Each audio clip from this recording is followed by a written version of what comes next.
ঘূর্ণিঝড় রেমালের প্রভাব শুরু দক্ষিণ 24 পরগনায়। ঝোড়ো দমকা বাতাসের সঙ্গে ভারী বৃষ্টিপাত শুরু হয়েছে। সমুদ্রে যথেষ্ট উত্তাল রয়েছে, কালো মেঘে ঢেকে রয়েছে আকাশ। জেলার সুন্দরবন উপকূলে বৃষ্টি ও দমকা বাতাসের তীব্রতা বেশি। বেলা বাড়ার সঙ্গে সঙ্গে দুর্যোগ বাড়বে বলে হাওয়া অফিসের পূর্বাভাস। শক্তিশালী ঘূর্ণিঝড় রেমাল আজ রাত 11টা থেকে 1টার মধ্যে স্থলভাগে আছড়ে পড়ার সম্ভাবনা। ইতিমধ্যেই সুন্দরবনের গঙ্গাসাগর এবং বকখালি পর্যটন কেন্দ্রের সমুদ্র সৈকতগুলিতে পর্যটকদের নামতে নিষেধ করা হয়েছে প্রশাসনের তরফে। জেলার সুন্দরবনের উপরে আঘাত করতে পারে ঘূর্ণিঝড় রেমাল।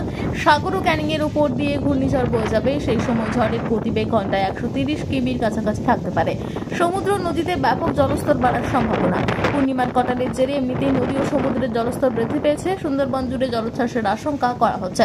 সুন্দরবনে দুর্বল ও মাটির বাঁধ উপচে জল ঢুকতে পারে লোকালয়। ইতিমধ্যেই জেলা প্রশাসনের তরফে সুন্দরবনের দুর্গম 3টি দ্বীপ ঘোড়ামারা মৌসুমী জি প্লটে শুকনো খাবার ও পানীয় জল পৌঁছে দেওয়া হয়েছে।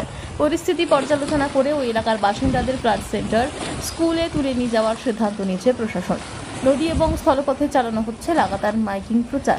দুর্যোগের জেরে আজ ও আগামীকাল জেলার সব ফেরি পরিষেবা বন্ধ থাকবে। সমস্ত সরকারি কর্মীর ছুটি বাতিল করা হয়েছে। জেলা, মহকুমা ও ব্লক স্তরে কন্ট্রোল রুম খোলা হয়েছে। ব্লক অফিসে শুকনো খাবার, পানীয় জল, গুঁড়ো দুধ, ওষুধ, জামাকাপড়, তরপলিন মজুত করা হয়েছে। অন্যদিকে ক্যানিং, গোসাবা, সাতখালি, কুলতলি বাজারে জলশ্রুতি আতঙ্কে রয়েছে সুন্দরবনের বাসিন্দারা।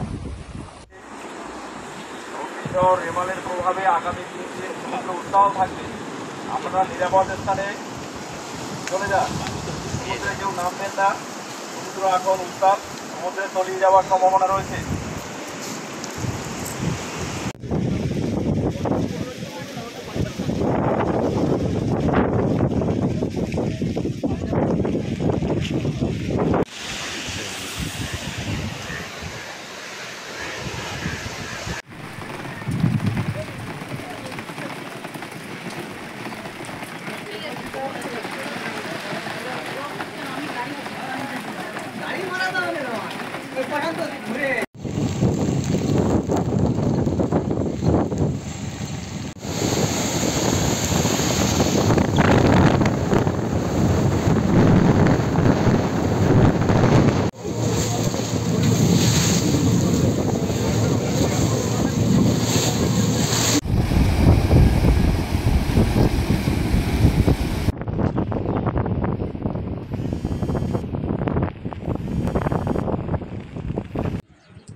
ঘোষণাটি করা হচ্ছে সুন্দরবন জেলা পুলিশের নামখানা থানার পক্ষ থেকে।